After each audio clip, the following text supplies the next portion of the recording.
Well, it's a great pleasure to welcome HP Africa to What's Next, and a man who's no stranger to the technology industry. It's Bradley Pulford, who's the VP and Managing Director for HP Africa. Firstly, Bradley, it's great to see you. How have you been? Oh, Aki, I've been great, man. It's really good to see you again. Certainly under these circumstances. I think previously when we last met, we were certainly physically together, but we have glass barriers between us. So, I guess this is how the world is progressing today. So really good to be with you. Well, listen, you and I have had some very interesting chats on the technological impact, the digitization that COVID has had on many organizations, and how everyone has had to fast track and really evolve with the changes. And the past 18 months have been quite tough for businesses across South Africa. How has HP Africa fared rather, in these times, and how has it had to adjust its products and services and offerings for all of your local clients? I imagine that as businesses have had to change, so has HP Africa. Yeah. No, Aki, I think digital transformation is not something new, right? This has been around for the last decade. So I think being part of the ICT sector, we're at least certainly ahead of the curve in terms of understanding what is required and possibly how to change and be agile around, some of the challenges that have certainly been created and that we've got to deal with on a daily basis. Most certainly, there are a couple of things that we've seen come to the fore. The first thing is, how do you deal with demand that is outweighing supply at the moment? I think that's one of the impacts that we certainly focus on currently, to ensure that our customers and our partners can at least manage their organizations in a very responsible and predictable way. The second thing that has come to the fore is, how do you deal with education? This is an area that we're most certainly seeing, the kind of remote learning environment be critical to the success from an African point of view. And so as HP, it's certainly a vertical that we've very focused around to ensure that, those learners out there have got access to the tools and to the platforms required in order for them to kind of be productive, to learn, in order to ensure the right levels of continuity. The last thing that I'll just touch on is, we're seeing a lot of digital inequity that has come to the fore again from an Africa perspective, right? Which I don't think we discussed as prevalently in the past, but certainly this is another area that from an HP point of view, we're very focused on to ensure that digital equity across Africa, is something that we put front and center from a priority point of view. Oh, very interesting. Brad, you and I have chatted many times. You've had over 25 years of experience in the South Africa technology industry. So I'm not going to call you a veteran, okay? Because I guess we both fit into that veteran category. But the technology industry in South Africa has been very interesting, and I'm sure you've watched it evolve over this kind of period. But where would you say the industry currently stands compared to the rest of the world, for example? And how can we catch up in any areas that we're lacking behind, or are we right there with everybody else? No, most certainly I think there's strides that we need to make from a South African and also from a broader African perspective. I think that the fourth industrial revolution has certainly ushered in a new era of challenge, certainly from a social economic point of view. And in order for us to stay kind of abreast and aligned to, I guess, the more developed markets, there are certain things that we need to drive towards and really support from a vendor perspective. If you think about education that I spoke about earlier, this comes to mind just in terms of ensuring that, people can stay abreast of what is happening in the rest of the world, certainly from a digital transformation point of view. The second thing that is important is, how do you stimulate entrepreneurship in this very difficult environment that we're living and working in? When you look at our unemployment numbers today, right, very big concern for all of us living across the continent. And so being part of that entrepreneurial spirit stream in order to foster and empower that environment for a better Africa of tomorrow, I think is incredibly important. So, if Africa are to catch up, most certainly these are the areas that we need to focus on as technology type players. We know that today ICT continues to grow from a year-on-year point of view. So there's immense demand, there's good opportunity in that environment.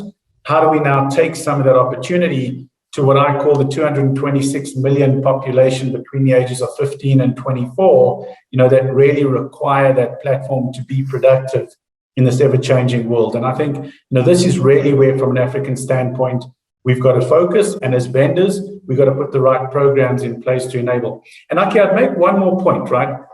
It's not just about devices and platforms. There's some really cool devices, platforms, etc., that are available today. What it's really about is driving the right curriculums into that population to ensure that they understand, and they are enabled and empowered to really have meaningful, outcomes, whether it's their learning from a digital perspective and understanding what that means, or whether it's, entrepreneurship and being able to understand the basics for the future. But wow, I mean, how exciting is it? I mean, when you look at the prospects across the continent, you look at South Africa, I mean, you look at the amount of investment that's been made on the continent. I mean, we are poised for incredible growth. I mean, such an exciting place to be. Now, HP has been a leader in print solutions for many, many years. I mean, I've been using HP print solutions for years and years, as long as I can remember. As businesses increasingly turn to digital documents and systems, how is the role of the print industry involved, and how has HP innovated accordingly? Because I must say, you have this argument with people, but I'm still printing as I was before, and yes, I'm doing some stuff digitally, but I would imagine that industry is still alive and well.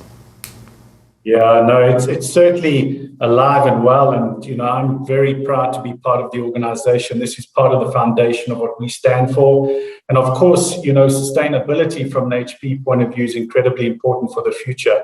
When we talk about sustainability, we talk about people, planet, communities, and giving back, and so this is an incredibly important part of what we look to, for the future.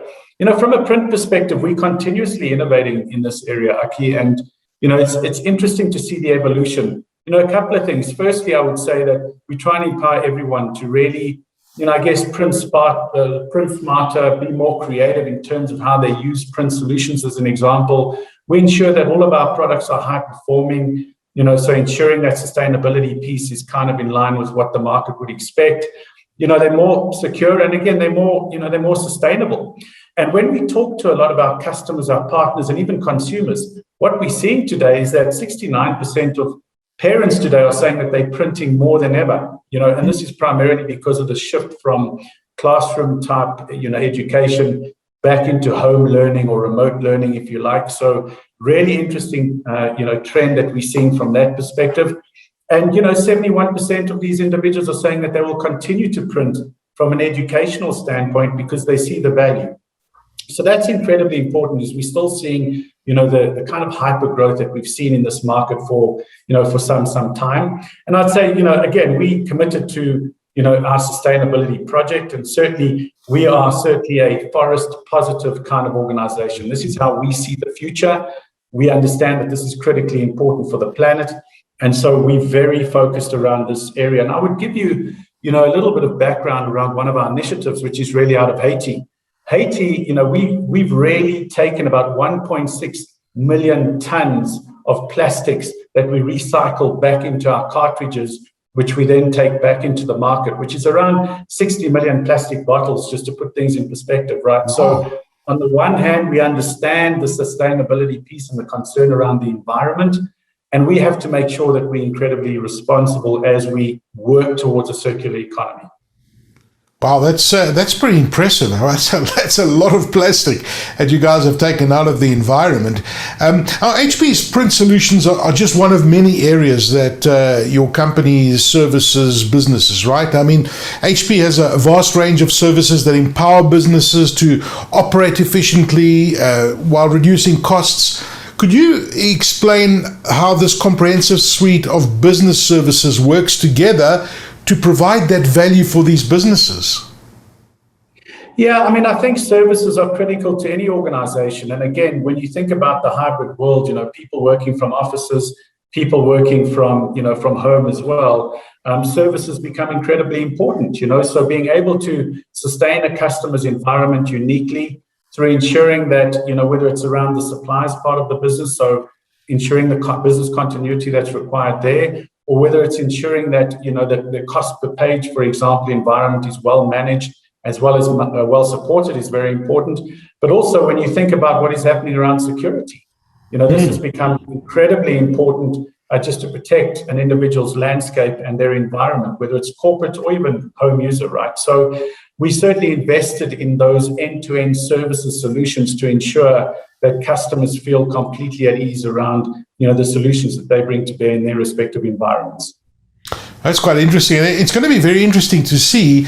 I think that COVID has also spurred on many entrepreneurs, and there's a lot of new businesses that are starting up. There's a lot of that kind of focus happening in that SME market, which is going to be interesting to see how that plays out in the next few months. But I mean, HP isn't just a business-focused organization. You also offer many popular consumer-focused products, such as your laptops. How is HP innovating to offer great laptops to its customers? Yeah, Aki, I mean, it's such an important part of our business, right? And a couple of things I would just mention. So firstly, I think we're always reinventing. That's part of what we are. So the engineering side of our business and, the means in which we invest in this part of the business is incredibly important for the future. We also acknowledge the fact that, the world has moved on. You don't now just engineer products that is convenient for everybody. You've got to really understand the market that you're trying to address and the user's needs and be able to be agile in terms of what their needs are. So we're really taking technology to a different level. And part of what we try and achieve is really, make everybody's lives better everywhere in terms of the outcomes that we try and produce for them. So, a couple of examples here, right, just around our notebook or our laptop type side of the business. A couple of comments. If you think about what we've done with the Elite Dragonfly, which is the lightest kind of convertible product that you'll find in the market today, incredibly important for the hybrid world and that user that is traveling, that is remote, and then at the office, etc. So getting around extremely, aggressively, I guess. Secondly, we've got, products from a live point of view, the more social type user. We've got to understand their needs, which are very important as well. So we've got Spectre devices that we've brought specifically for that market that has got phenomenal battery life, which again is important when you think about the climate that we work in with all the power outages, etc. So understanding the user's needs is incredibly important. The other thing is, we've seen a massive escalation around growth within the gaming market. And so again, we've really transformed that side of our business where we've launched the Omen suite of products.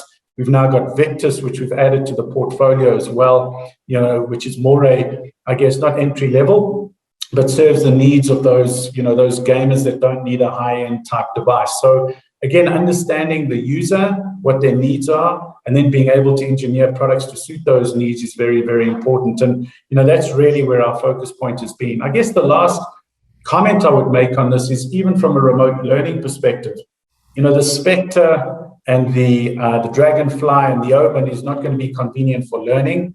There's also a price tag that comes with some of these things. So you have to understand, again, that their limitations is barriers to entry. And so when you look at our standard type product that's, that is convenient for learning, 15-inch devices, great access from a platform or internet point of view, great camera quality, etc. Again, a good example of how we try and adapt to the user's needs and to where the market is today. Very interesting. Very, very interesting. So, I mean, what other consumer-focused products are doing particularly well and are particularly suited to the South African market? Because I guess we're quite unique. Why, and why is the question? Yeah, look, I mean, I think there's a big rise in this Gen Z population that we have, and everybody knows Gen Z pretty much between the ages of 6 and 25, roughly. So this population extremely relevant, within our market that we live, right? And we're seeing a couple of things. 31%, of the Gen Zs basically are using their devices for more than 10 hours on a daily basis. So we have to understand their needs and their wants and desires. This is a digital kind of generation that we need to serve, I guess, ultimately. And 57% of people are now using a PC as a primary device. And this has been an ongoing debate. When you think about consumers, the first thing they turn to is their mobile device. Well, actually today what we're seeing is that the PC is becoming more essential. So again, they're not just turning to the mobile device because actually they're now socializing, they're learning, they're working, on a particular device, which, they need more agility and they need more productivity out of. So that's becoming incredibly important. We're also seeing that parents are pivoting on notebooks more now. So parents from a homeschooling point of view, are starting to look at PC as being essential for them. And we're seeing the shift from, a device per household to a device per individual, so massive acceleration and consideration in that environment. And then if I think about, just coming back to your question around new products, VR becoming incredibly important. We're seeing this from a consumer perspective really take on, the next level of adoption in the marketplace, particularly within that gaming community for the moment. Peripheral devices becoming very, very important as well. When you think about headsets, and some of those gamers that require that comfort level in terms of how they're accessing the technology that they're using. So these are some of the items that we see, kind of being in a hyper-growth type environment at the moment. Yeah, you talk about gaming. I mean, it's just another world out there, gaming. I interviewed these 23-year-olds the other day who are professional gamers, right? And they're earning like millions of rands playing these international gaming tournaments. That's their career. You talk about that generation you just spoke about. Those are the kinds of people. So, I mean, I'm always just fascinated by how they integrate and interact with technology. And it's interesting that you mentioned that, the fact that there was like one laptop per household. Now everybody wants to have their own laptop, and it makes complete sense. New and improved technology is also changing the way we live our lives, right? For the better, of course. What new or upcoming technologies are exciting you and HP in particular? Yeah, I mean, there are many, products that kind of are exciting us at the moment. I think there's the product side of the business that I think is incredibly exciting, which is really the integration of some of those services we spoke about, like security, just as an example, that's now becoming the norm as it becomes hardware enforced, and then also software centric, to protect those home users as well as those, corporate type users as well. So when we talk about product, we don't talk just about the physical product, we talk about some of the solutions. And so, Wolf as a solution is something that HP has introduced into the market that, is hardware and software enforced, which I think is very, very important. I spoke about, what we're seeing from a peripheral point of view around things like headsets. As you would know, we acquired a company called HyperX very recently, which really is, the center of attention around ensuring that the peripherals from a gaming standpoint, is extremely important. So, that's a big focus for us today. And then, some of our print-based solutions to ensure that those home users, are taken care of is also front and center in terms of our portfolio. So, that just gives you a flavor in terms of some of the products that we're introducing into the market. Beyond that, I think we're also looking at some of the verticals, Aki. So, you have to look to healthcare. You've got to look at manufacturing as an example, some of the finance kind of verticals. And the portfolios that we have are really being more tailored to the verticals that we're trying to address as an organization, right? And this is based on the feedback we get from our customers. So that's where, a lot of the attention and the focus is today. Well, it's exciting times. A company that democratized printing. I mean, I remember printing in the days where you couldn't afford to buy a printer, and you guys made that kind of thing affordable. Democratizing technology, and there's certainly going to be tremendous growth going forward. Absolutely awesome to catch up with you again, Brad, and I really appreciate your time. Bradley Pulford, who's the VP and Managing Director for HP Africa. Thank you so much for joining us. Great, Aki. Really good to be on your show and great to connect with you again. Be well. Thanks. Look forward to chatting soon.